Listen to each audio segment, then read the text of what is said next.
Alright guys, video பார்க்குற எல்லாருக்கும் வணக்கம். இது உங்கள் ரெஸ்லிங் கிங் தமிழ். நான் உங்கள் ரகுமான். இன்றைக்கி நம்ம சேனலில் எதை பற்றி பார்க்க போகிறோன்னா, இப்போ சமீபத்தில் நடந்து முடிஞ்ச ஃப்ரைடே நைட் ஸ்மாக்டவுனில் என்ன நடந்தது அப்படிங்கிறது தான் தமிழில் நான் உங்களுக்கு எக்ஸ்பிளைன் பண்ண போகிறேன். மறக்காமல் புதுசாக வந்திருக்க நண்பர்கள் சப்ஸ்கிரைப் பண்ணிக்கோங்க. பெல் ஐக்கானை கிளிக் பண்ண மூலிமா தினமும் புது ரெஸ்லிங் செய்திகளை தமிழில் தெரிஞ்சுக்கோங்க. ஷோ ஆரம்பித்த உடனே ஒரு கார் வருதுங்க. மக்கள் எல்லாருமே அது சீனாவோட கார் தான் அப்படின்னு நினைக்கிறாங்க. ஆனால் உள்ளே இருந்து வர்றது லோகன் பால். அதனால் மக்கள் எல்லாருமே செம கடுப்பாயிட்டாங்க. ஷோ ஆரம்பித்த உடனே இவனுக்கு முகத்தையே நம்ம பார்க்கணும் அப்படிங்கிற எதிர்ப்பு மக்கள் மத்தியில் இருக்குது. அதனால் எல்லாருமே லோகன் பாலை கெட்ட வார்த்தை போட்டு திட்டுறாங்க. லோகன் பால் சொல்கிறாரு, நான் அமெரிக்காவில் எவ்வளோ பெரிய தொழிலதிபர் தெரியுமா, நான் மேவரிக்கு, நீங்கள் எல்லாருமே என்ன கிண்டல் அடிக்கிறீங்க, கெட்ட வார்த்தை போடுறீங்க. ஜான்சனை விட நான் பெட்டர் தான் ஆக போகிறேன். நான் ஃப்யூச்சரில் ரெஸ்லிங் கெரியரில் கொடி கட்டி பறக்க போகிறேன். அப்படிப்பட்ட என்ன நீங்கள் எல்லாருமே வெறுக்கிறது நினைக்கும் போது எனக்கு கஷ்டமாக இருக்குது. உண்மையிலேயே நான் தான் உங்களை வெறுக்கிறேன்னு சொல்லும்போது அந்த இடத்துல ஜான் சீனா வராரு. ஜான் சீனா ஆல்ரெடி அவங்க பேசினதை நம்ம ரெஸ்லிங் கிங் 2ல் அப்லோட் பண்ணிட்டோம் பேசி தமிழில். அதனால் சின்னதாக மட்டும் எக்ஸ்பிளைன் பண்ணுறேன். நான் இது ரிவ்யூ தானே. சீனா லோகன் பாலை பார்த்து, நான் பாரு லோகனே, நான் உன்கிட்ட பேசுறதுக்காக வரல, இங்கே ஒரு குழந்தைகிட்ட நான் மன்னிப்பு கேட்கறதுக்காக வந்திருக்கேன்னு சொல்லிட்டு ஜான்சனா இந்த மார்ச் மந்த் ஒரு குழந்தைய அழ வச்சுருப்பார்ல, அந்த குழந்தை இன்றைக்கி ஆடியன்ஸ் சைடு வந்திருக்குது. அதுக்கிட்ட போயிட்டு, என்னை பாரு தம்பி, நான் அன்றைக்கி உன்னை கஷ்டப்படுத்துனது தப்பு தான், என்ன மன்னிச்சிக்கோ, நான் இதுக்கப்புறமா இப்படி பண்ண மாட்டேன் அப்படின்னு அந்த குழந்தைக்கிட்ட போய் ஜான்சனா மன்னிப்பு கேட்குறாரு. கெட்டி பிடித்து உமா கொடுத்து, நான் இதுக்கப்புறமா பண்ண மாட்டேன் அப்படின்னு சொல்லிட்டு ஃபேன்ஸ்கிட்ட கையும் கொடுத்துட்டு இப்போ லோகன் பாலை பார்த்து சொல்கிறாரு, லோகனே, நீ 23 மேட்ச் விளையாடிட்டு என்னுடைய 23 வருஷ கெரியரை நீ கணக்கு போடாத. கண்டிப்பாக பாரிஸில் 2 நாள் தான் இருக்குது பொறுத்துக்க. அதில் நான் அவனை வெல்த்தி, நான் தான் உன்னோட பெட்டர் தென் ஆள் அப்படிங்கிறத நிரூபிச்சுக்குவேன். ஸோ நீ என்கிட்ட தோக்க போகிற அப்படிங்கிற மாதிரி ஜான்சனா லோகன் பாலை பார்த்து பேசுகிறாரு. அப்படியே பேக் ஸ்டேஜுக்கு போகணுன்னா, ஸ்ட்ரீட் ப்ராஃபிட்ஸ் இன்றைக்கி டாக் டீம் டைட்டிலுக்கான ஒரு கண்டெண்டர் மேட்ச்சில் விளையாட போகிறாங்க. ஸோ அதை பற்றி பேசிகிட்டு இருக்கும்போது அந்த இடத்துக்கு போடாலஸ் வராரு. போடாலஸை பார்த்து ரொம்ப நாள் ஆச்சுல அங்கிள் ஹோடி கேரக்டரில் தான் பார்த்தோம். அவர் ஸ்ட்ரீட் ப்ராஃபிட்ஸ்குள்ளேயே பிரிவு ஏற்படுற மாதிரி பேசுகிறாரு. உங்களில் 2 பேரில் யார் பெட்டர் தென் ரெஸ்லர்னு தெரில, ஆனால் எனக்கு மாண்டஸ் தான் பெட்டர் தென் ரெஸ்லர் மாதிரி தெரியுது அப்படிங்கிற மாதிரி பேசுகிறாரு. யோ போடாலஸ், என்னையா ஸ்ட்ரீட் ப்ராஃபிட்ஸை பிரிக்கணும்னு சொல்லிட்டு முடிவு பண்ணுறியா? ஏன்னா இவர் பேசுகிறத கேட்ட உடனே மாண்டஸுக்கு அவ்வளோ ஒரு சந்தோஷப்படுது. சரி, அதுக்கப்புறமா உமன் டிவிஷனில் உமன்ஸுக்கான டாக் டீம் சாம்பியன்ஷிப் மேட்ச் நடக்க போகுது. அலெக்சா பில்ஸ் மற்றும் ஷார்லட் ஃப்ளேர் 2 பேரும் டைட்டில் சீக்ரெட் அவேட் டீமுக்கு அகேன்ஸ்டாக டிஃபெண்ட் பண்ணும்போது, சீக்ரெட் அவேட் டீம் மேட்ச் ஆரம்பிக்கிறதுக்கு முன்னாடியே அலெக்சாயும் ஷார்லட் ஃப்ளேரையும் பயங்கரமாக அட்டாக் பண்ணுறாங்க. இதனால் ஷார்லட் ஃப்ளேரால் இன்றைக்கி டைட்டில் டிஃபெண்ட் பண்ண முடியாதுன்னு சொன்னதால ஒரு சிங்கிள்ஸ் மேட்சாக அலெக்சா பில்ஸுக்கும் செல்சி கிரீனுக்கும் நடக்குது. இந்த மேட்ச்சில் ரொம்பவே க்ளீனாக பார்த்தீங்கன்னா செல்சி கிரீனை அலெக்சா பில்ஸ் வீழ்த்திட்டாங்க, வின் பண்ணிட்டாங்க. ஸோ அலெக்சா பில்ஸ் வின் பண்ணிட்டாங்க. வின் பண்ணதுக்கு அப்புறமா கூட சீக்ரெட் ஆஃப் டீம் அலெக்சா பில்ஸை பயங்கரமாக அட்டாக் பண்ணுறாங்க. இப்போது நம்ம ஷார்லட் ஃப்ளேர் பார்த்தீங்கன்னா மீண்டும் ரிங்குக்கு வராங்க. ஏன்னா அவங்களுடைய பார்ட்னர் ரெடி வாங்கிட்டு இருக்கிறாங்க. காலை நொண்டி தான் வராங்க. ஏன்னா அந்த காலில் தான் பார்த்தீங்கன்னா ஆல்ரெடி அவங்களுக்கு சர்ஜரி ஏற்பட்டிருக்குது. அதே காலில் சீக்ரெட் ஆஃப் டீம் அட்டாக் பண்ணதுனால அவங்க நொண்டி வராங்க.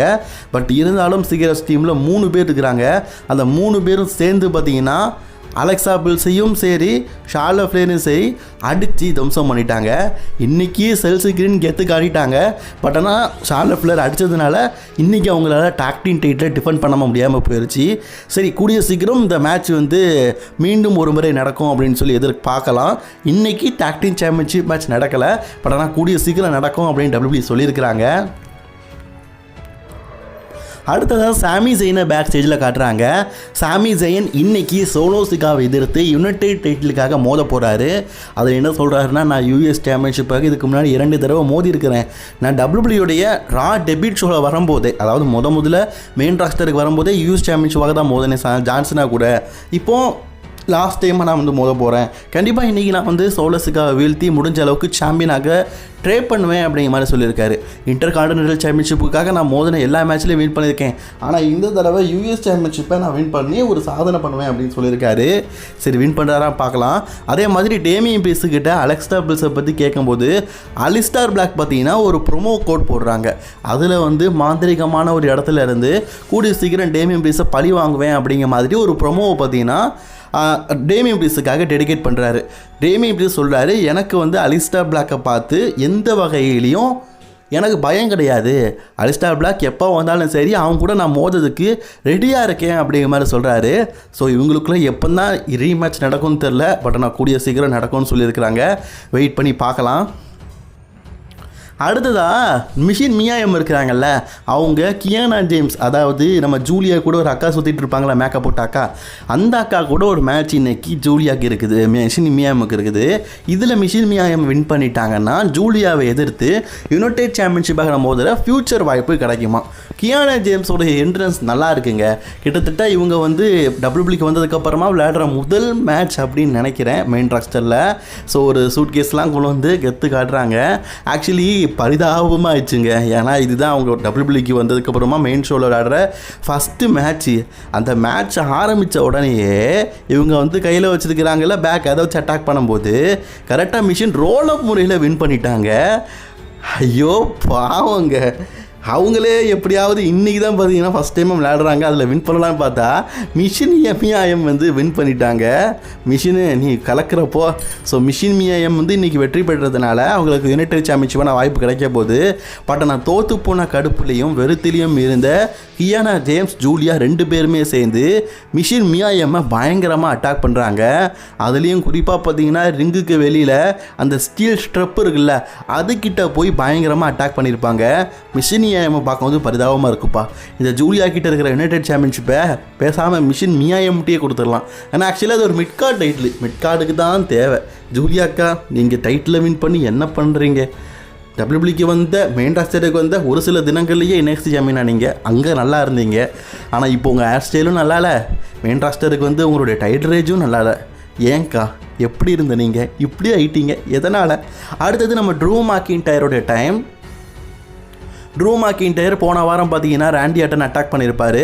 ஆனால் இப்போ வந்த உடனேயே கமெண்ட் செக்ஷனில் கேட்காரு, கோடி ரோட்ஸை பற்றி மெடிக்கல் அப்டேட் இருக்கா? அவன் படம் நடிக்க போயிருக்காயா? எங்கள் எல்லாருக்குமே தெரியும். ஆவுனா மெடிக்கல் அப்டேட் இருக்கா, மெடிக்கல் அப்டேட் இருக்கான்னு கேட்குறாரு. சரி, கோடி ரோட்ஸ் வந்து இன்றைக்கும் வரமாட்டான், மெடிக்கல் அப்டேட்டில் அவன் வந்து ஃபிசிக்கலி நல்லா இல்லை அப்படின்னு சொல்லியிருக்கிறாங்க. சரி, நான் இப்போ வந்து ராண்டி ஆர்டனை கூப்பிட்றேன், கால் அவுட் ராண்டி ஆர்டன் சொன்னோன்னே ராண்டி ஆர்டன் வராரு. RKO எவ்ரிபடி டிஷர்ட்லேயே போட்டிருக்காரு. ஸோ ராண்டி ஆர்டன்ட்ட ட்ரூ மேக்கின்டையர் எப்படி கேட்காரு தெரியுமா? நான் பாருப்பா, உண்மையை சொல்லணும்னா உன் மனசில் வந்து நீ சந்தோஷப்படுற கோடி ரோட்ஸை நான் அட்டாக் பண்ணுறத பற்றி. ஏன்னா எனக்கு நல்லாவே தெரியும் உனக்குள்ளேயும் ஒரு கெட்டவன் இருக்கான், அதில் கோடி ரோட்ஸை உனக்கு சுத்தமாக பிடிக்காத ஒருத்தன் இருக்கான், கோடி ரோட்ஸை வெறுக்கிறதுல நீயும் ஒருத்தன் அப்படிங்கிறது எனக்கு நல்லாவே தெரியும் ராண்டி. இந்த மாதிரி ஒரு நிலைமை கோடி ரோட்ஸுக்கு ஏற்பட்டிருக்கிறத நினச்சி நீ சந்தோஷம் தான் பட்டிருப்ப. சரி, நான் யார்கிட்டையும் சொல்லலை, எனக்கு நல்லாவே தெரியும் உன்னுடைய ஆள் மனசில் என்ன தோணுது அப்படின்னு. நீ என்ன நினைக்கிற தெரியுமா? இப்போ மட்டும் கோடி ரோட்ஸ் இருந்திருந்தான்னா அவனுக்கு ஒரு பங்கிக்கு போடலான்னு நினைக்கிறல்ல அப்படிங்கிற மாதிரி கேட்கும்போது ராண்டி ஆர்டன் மறுப்பு தெரிவிக்கிறாரு. ஸோ கோடி ரோட்ஸ் ஸ்டில் என்னுடைய நண்பன் தான், அவனை நான் வந்து பெருசாக எதுவும் வெறுக்கலாம் எதுவும் செய்யலை.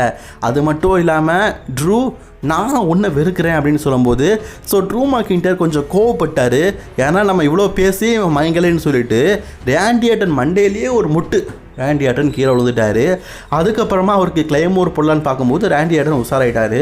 இப்போ ராண்டி ஆர்டனும் ட்ரூ மேக்கின்டையரும் மாற்றி அடிச்சுக்கிட்டு இருக்காங்க. இதை பார்த்த செக்யூரிட்டி கார்ட்ஸ் எல்லாருமே வந்து ராண்டி ஆர்டனையும் ட்ரூயும் தடுத்து நிறுத்தலான்னு பார்த்தா ராண்டி ஆர்டன் வரவன் எல்லாருக்குமே RKO போட்டு கெத்து காட்டுறாரு. ஃபைனலி ட்ரூ மேக்கின்டையருக்கு பங்கிக்கு தடை செய்யப்பட்ட ஆபத்தான இந்த பன்கிக்கை போடலான்னு பார்க்கும்போது ட்ரூ மேக்கின்டையர் உஷாராயிட்டார். ஆத்தாடி இன்னும் கொஞ்சம் நேரம் இருந்தால் நமக்கு பன்கிக்கை போட்டு வீட்டில் பெட்டில் படுக்க வச்சுருவோம் ஐயா, நம்ம போயிடும்னு சொல்லிட்டு ட்ரூ மேக்கின்டையர் எஸ்கேப் ஆகி போயிட்டார். கொஞ்சம் மிஸ் ஆகிருந்தால் ட்ரூவுக்கு பன்கி குளிர்ந்துருக்கும்.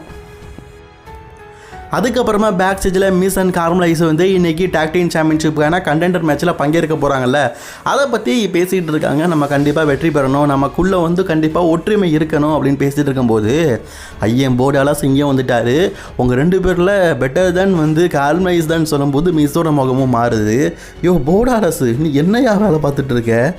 அழகாக பிரேவ் ஒயிட் மாதிரியே இருக்கிற, ஆனால் டீமுக்குள்ளே பூந்து அவங்க டீமுக்குள்ளே எப்படியாவது பிரிவினை உண்டாக்கணும்னு சொல்லிட்டே நிற்கிற. போர்டாலாஸு சரியில்லையா? இது சரியில்லை, இந்த பொழப்பு நமக்கு வேணாம் ஐயா, வேணாம். பேசாமல் நீ ஃபீண்டு மாஸ்கை போட்டுட்டு ஃபீண்டு மாதிரி சண்டை போடியா, அதுவே பெட்டர் தான். அதுக்கப்புறமா பார்த்தீங்கன்னா ஸ்ட்ரீட் பாஃபீஸ் நேரம் பார்த்தீங்களா, மாண்டஸை கொழுப்பை போலரஸ் சொன்னதுனால கொஞ்சம் கெத்தாக வராராம்.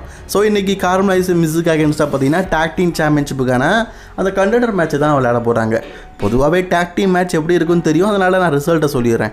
இதில் ஸ்ட்ரீட் ப்ராஃபிஸ் டீம் வந்து கார்மலைஸ் அண்ட் மிஸ் 2 பேரையும் வீழ்த்தி வின் பண்ணிட்டாங்க. இப்போ வின் பண்ணதுனால டேக் டீம் சாம்பியன்ஷிப்பான கண்டெண்டர் ஆகிட்டாங்க.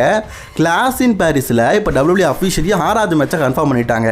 ஸ்ட்ரீட் ப்ராஃபிஸ் விசிஸ் ஒயிட் 6க்கு அகேன்ஸ்டாக WWEடைய டேக் டீம் சாம்பியன்ஷிப் தான் நடக்க போகுது அப்படிங்கிறத அஃபிஷியலி கன்ஃபார்ம் பண்ணிட்டாங்க.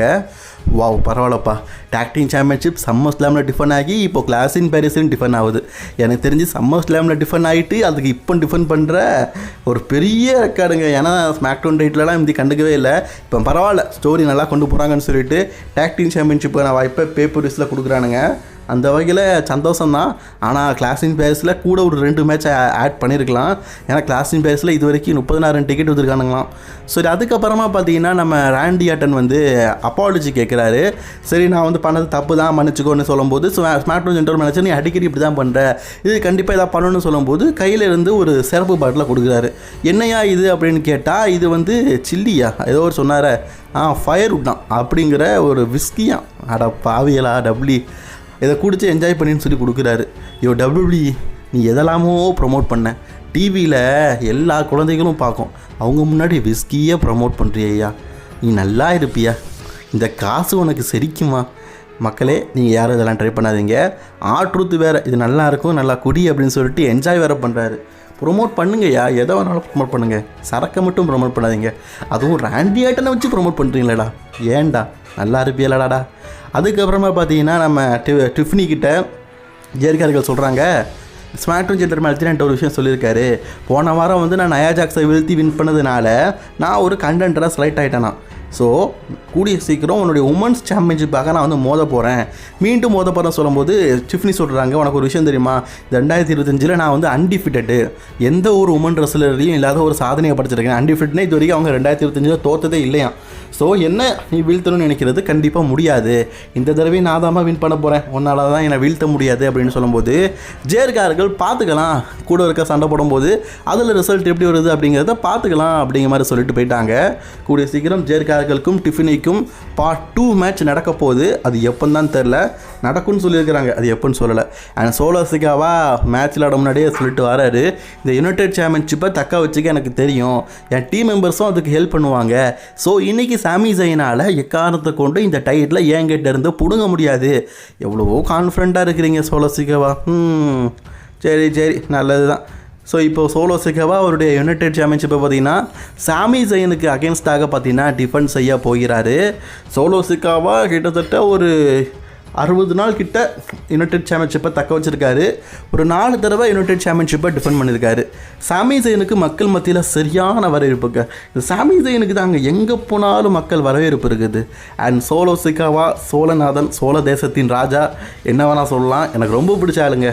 ஏன்னா அந்த ஆள் பேசுகிறது எல்லாமே சூப்பராக பண்ணுவார், எல்லாமே ஓகே. சாமி ஜெயின் விசி சோலோ சிகாவா மேட்ச் நடக்குது. ஆக்சுவலி இந்த மேட்ச் ஆரம்பித்த கொஞ்சம் நேரத்துலேயே பார்த்தீங்கன்னா பிளட் லைன் வந்து சாமி ஜெயினை அட்டாக் பண்ண ஆரம்பிச்சிட்டாங்க. ஆக்சுவலி அப்படி அட்டாக் பண்ணாலே இந்த மேட்ச் வந்து டிஸ்குவாலிஃபை முடிச்சுக்கணும். ஏன் ரெஃபரி அப்படி முடிக்கலன்னு தெரில, ரெஃபரி பார்க்கலே ஒரு வேலை. ஸோ அந்த டைமில் பார்த்தீங்கன்னா ஜிம்மி ஊசோ காப்பாற்றுறதுக்காக வராரு. ஜிம்மி ஊசையும் டாமாட்டாங்கா எல்லோரும் சேர்ந்து அட்டாக் பண்ணும்போது ஜேக்கப் ஃபாட்டு வந்துட்டார். இப்போ ஜேக்கப் ஃபாட்டு ஜிம்மி ஊசோ இவங்க 2 பேரும் சேர்ந்து டாமாட்டாங்கா, டாலாட்டாங்கா மற்றும் ரெட்ரோ இவங்க எல்லாத்தையும் சேர்ந்து அட்டாக் பண்ணி ஓரளவுக்கு சேவ் பண்ணிட்டாங்க. இப்போ யாருமே கிடையாது. சோலோ சிகாவா வெர்சஸ் சாமி ஜெயினுக்குள்ளே சிங்கிள்ஸ் மேட்ச் இருக்குது, மற்ற எல்லாருமே வெளியே போயிட்டாங்க. இப்போ பர்ஃபார்மன்ஸ் பேஸ் படி சாமி ஜெயின் அண்ட் சோலோ சிகாவா உண்மையிலேயே வெறித்தனம் மேட்சை வேறு லெவலில் கொண்டு போயிட்டாங்க. அதாவது அடுத்த கட்டத்துக்கு கொண்டு போவாங்க அப்படின்னு சொல்லுவாங்கல்ல, இவங்க 2 பேரும் ஒண்டிக்கு சண்டை போட்ட தரணும் அப்படி நல்லா இருந்தது. சாமி ஜெயின் எவ்வளோ தான் வெற்றி பெறலான்னு பார்த்தாலும் அதை தடுத்து நிறுத்துறதுக்கு சோலோ சிகாவா பண்ண விஷயம் நல்லா இருந்தது. பட் ஆனால் சோலோ சிகாவா ஒரு கட்டத்தில் பார்த்தீங்கன்னா, அதாவது சோலோ சிகாவா வந்து ஃபினிஷிங் போட்டு முடிக்கலான்னு ட்ரை பண்ணும்போது அதையே பயன்படுத்தி 2 தடவை அவருடைய ஃபினிஷரை போட்டு சாமி ஜெயின் 1 2 3, நான் சத்தியமாக இதை எதிர்பார்க்கவே இல்லை. And the new United champion சாமி ஜெயின். சாமி 4 தடவை intercontinental champion, 2 time talk team champion, undisputed talk team championship 2 பிராண்டில், அதனால் 2 டைமு. அதுக்கப்புறமா பார்த்தீங்கன்னா இப்போ வந்து யுனைடெட் சாம்பியனு. மாலை இதான்டா ட்விஸ்ட்டு, வேறு லெவல். நம்ம சாமி ஜெயின் பார்த்தீங்கன்னா மக்கள் மத்தியில் இன்றைக்கி யுனைடெட் சாம்பியன்ஷிப்பை வெற்றி பெற்றிருக்காரு. சரி, மக்களின் நாயகன் நல்லா இருக்கார், ஓகே, அவருக்கான ஏற்ற சாம்பியன்ஷிப்பு தான். சாமிசன் வேர்ல்டு சாம்பியன் தான் ஆக முடியல. இப்போ நான் பார்த்தேன்னா மிட் கார்ட் டைட்டிலான யுனைடெட் டைட்டில் அவர் கையில் இருக்குது. ஒரு பயங்கரமான செலிப்ரேட்டாக மக்கள் மத்தியில் காட்டி அப்படி பட்டாசெல்லாம் வெடிக்க பயங்கரமாக காட்டிட்டாங்க. பட் ஆனால் சோலோ சிக்காவோட டைட்டில் ரேஞ்ச் இவ்வளோ சீக்கிரம் முடிஞ்சது தான் வருத்தமாக இருக்குது. சரி, இன்றைக்கி ஸ்மாக்டவுன் எப்படி இருந்ததுன்னா வழக்கத்தை விட நல்லா இருந்ததுங்க. போன வாரம் அதுக்கு முதல் வாரத்துலலாம் பார்க்கும்போது தூக்கம் வந்தது. இந்த வாரம் நல்லா இருந்தது. டைட்டில் டிஃபெண்டிங்கு, நியூ சாம்பியன் இதெல்லாம் வச்சு ஸ்மாக்டவுனை அப்படியே பட்டி டிங்கரிங் காட்டி விட்டுட்டாங்க. ப்ராக் லெஸ்னர் ஒரு ரிட்டர்ன் இதுக்கப்புறமா இருக்கும். அப்போ தான் ஸ்மாக்டவுன் வெறித்தரமாக இருக்கும். சரி, ஸ்மாக்டவுனுக்கு நான் இன்றைக்கி ரேட்டிங் எவ்வளோ கொடுப்பேன்னா 10க்கு ஒரு 7.5 மார்க் கொடுப்பேன். 7.5 சனி அவ்வளோதான், 7.5 தான் கொடுக்க முடியும். அளவுக்குலாம் இல்லை. உங்களோட ரேட்டிங்கை கமெண்ட் பாக்ஸில் கமெண்ட் பண்ணிக்கோங்க. அண்ட் மோர் வீடியோஸ் பார்க்கறதுக்கு மறக்காமல் சப்ஸ்கிரைப் பண்ணிக்கோங்க. அடுத்து நல்லதோட ரெஸ்லிங் சீக்கிரம் நான் உங்களை சந்திக்கிறேன். பா.